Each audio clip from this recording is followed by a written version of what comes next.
और ये तो कंप्लीट कोर्स। जब हम इस काल का रोटी खा रहे, कपड़ा पहने, पानी पीवें, इसमें जीवें सोवें, सारा शोध इसमें कर रहे हैं, तो इसका टैक्स है हमारे ऊपर, इसकी मजदूरी करनी पड़ेगी।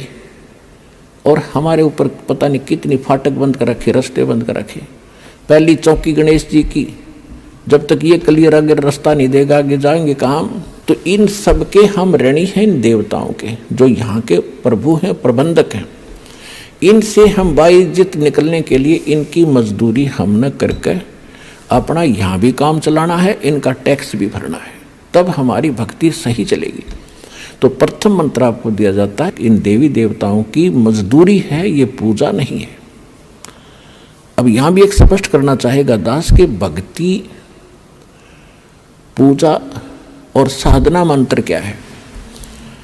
साधना तो एक मजदूरी होती है और पूजा एक हृदय से समर्पित भाव होता है, जिसको हम प्राप्त करना चाहते हैं, जिसको हम पाना चाहते हैं, जिसके हम हैं। अब जैसे एक पति भर्ता लड़की होती है, वो अपनी ज्वाइंट फैमिली में रहती है, सह परिवार होता है, जैसे जेठ भी, जेठानी भी, देवर भी, देवरानी भी, सास ससुर भी, ननद भी, सभी होते हैं। तो वो सबके साथ प्यार से व्यवहार करती है। रिलेटिव आता है, उनसे भी आदर से, सत्कार से, हंसकर बात करती है, चाय पानी, उसके बिस्तर बिछाना, पूरी सेवा करती है। तो वो लड़की वो सबका सत्कार कर रही है, उनकी पूजा नहीं कर रही। वो पूजा तो अपने पति की कर रही है। जो पति वाला भाव है वो अन्य में नहीं हो सकता उसका, लेकिन सत्कार सभी का करती है। तो इसी प्रकार जो ब्रह्मा, विष्णु, महेश, गणेश, दुर्गा, ये जितने भी यहाँ के प्रबंधक हैं, ये हमारे एक परिवार है अपना, और इस परिवार में हमने सबका यथोचित आदर करना, सत्कार करना एक शिष्टाचार है। इसको नहीं करेंगे तो भी हम दोषी हैं, हम निकम्मी आत्मा है, और हमने बनना है अच्छी आत्माएं। तो अच्छी आत्मा तो सभी को नमन करती है, विनम्र भाव रखते हैं, सबके प्रति एक श्रद्धा रखते हैं। लेकिन पूजा जो वो अलग चीज होती है। अब जैसे जब हम यहाँ से चलेंगे, जैसे एक पति भर्ता लड़की परिवार में रह रही है, जैसे आपको बताया, तो पूजा तो अपने पति की कर रही है वह, लेकिन पता उस दिन चलेगा जब वो अलग होंगे, भिन्न होंगे। जब वो अलग होंगे, न्यारे होंगे, तो वह लड़की के हिस्से में जितने भी बर्तन आवेंगे, कोई चारपाई, गदला, रजाई आवेगी, वह उठा के सारे अपने उस कमरे में रख लेगी जो उसके पति के हिस्से में आया है, और एक चम्मच भी ना छोड़ा अपने हिस्से की, सारी ठाक अपने पति के साथ चली जाएगी। तो उस दिन पता चलेगा वह पूजा किसका करे थी। वो पूजा अपने पति की करे थी और सत्कार सभी का करे थी। इसी प्रकार हम इस संसार में रहेंगे, हम सब का सत्कार करेंगे, लेकिन पूजा हम अपने मालिक की करेंगे, अपने परम पति की करेंगे, जो सबका मालिक है, कबीर भगवान की करेंगे।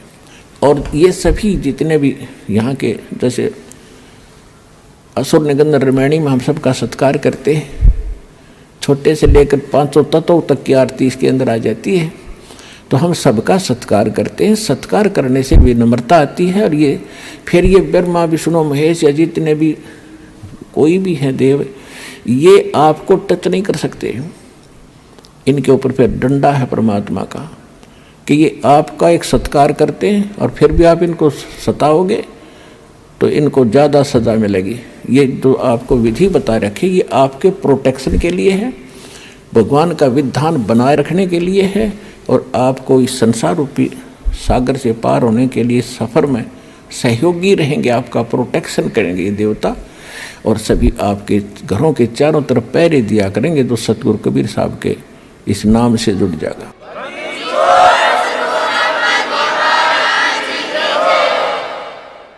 क्योंकि जैसे कोई प्रधानमंत्री या राष्ट्रपति का कोई नुमाइंदा है, कहीं शहर में रह रहा है, तो उसकी सुरक्षा और उसकी इज्जत की रक्षा, धन की रक्षा करना वहाँ के मुख्यमंत्री की जिम्मेवारी होती है। और मुख्यमंत्री नीचे डीसी और एसपी को सतर्क कर देता है कि इस आदमी का कोई उत्सुक होगी, किसी सुविधा में कमी आ गई, तुम्हारी खैर नहीं है। तो चारों तरफ चक्कर काटते रहते हैं वो, और एक बार जरा सा भी कोई उकचुक कर दे 2 मिनट में पुलिस डालेगी उसके पास।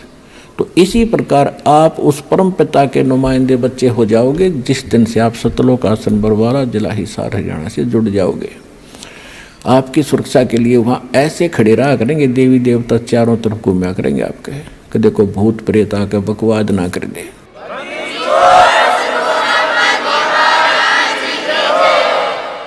तो यहाँ के जो मंत्री प्रधानमंत्री है, जो ब्रह्मा विष्णु महेश ये काल, ये भी थर थर कांपते उस परमात्मा से। काल डरे करतार से, जय जय जय जगदीश, ये जोरा जोड़ी झाड़ता भाई पगरज डारे शीश। गरीबदास जी कहते हैं कि काल डरे करतार से। करतार कौन है? अनंत कोट ब्रह्मांड का एक रति निभारे, सतगुरु पुरुष कबीर हैं ये कुल के सर्जनहार। नानक साहब जी कहते हैं 721 पृष्ठ पे श्री गुरु ग्रंथ साहिब में अंकित है उनकी वाणी। एक अर्ज गुप्तम पेश तो दर कून करतार, हक्का कबीर करीम तू बे ए परवरदिगार। तो यहाँ गरीबदास जी कह रहे हैं काल डरे करतार से, जय जय जय जगदीश, ये जोरा जोड़ी झाड़ता पगरज डारे शीश। जोरा माने मौत है। एक तो जरा शब्द है, जरा संस्कृत में उसको बुढ़ापा कहते हैं। एक जोरा है संत भाषा में, ये मौत को कहते हैं। कहती है मौत भी उस कबीर भगवान की जूते साफ करती है कि जब आपका आदेश होगा तभी मैं किसी के आपके भक्त के निकट जाऊंगी, न निकट नहीं जाऊंगी। और ये काल परमात्मा से डरता है। काल जो पीसे है पीसना और जोरा है पनिहार, ये 2 असल मजदूर हैं मेरे सतगुरु के दरबार। पुण्यात्मा ये बात कोई छोटी है नहीं है। आम आदमी कोई भूत प्रेत के बारे में गलत नहीं बोल सकता, देवता के बारे में नहीं बोल सकता। और ये स्पष्ट कहा गया है कि यु काल तपी से पीसना, यानी पहले राजाओं के नौकर जो होते थे, कोई तो उनके आटा पीसा करते थे और कोई पानी भर के लाया करती किसी की, और जो नागरिक औरतें उनको पैसे दे देते थे, मजदूरी देता था राजा। तो यहाँ परमात्मा कहते हैं ये ज्योत स्वरूपी निरंजन, जो 21 ब्रह्मांड का मालिक ब्रह्म, ये तो कबीर भगवान का पीसना पीसता है, यानी उसका नौकर है, उसके आदेश से चलता है। सब कुछ समझाने के लिए ये सब वाणी बोली है। काल जो पीस है पीसना, यानी चाकी पीस चलाता है हाथ से, और जोरा है पनिहार, या मौत उसके पानी भरती है परमात्मा के, यानी नौकरानी है। और ये 2 असल मजदूर हैं मेरे सतगुरु के दरबार। क्योंकि आंखों देखा भगवान की महिमा से परिचित होकर गरीबदास जी कह रहे हैं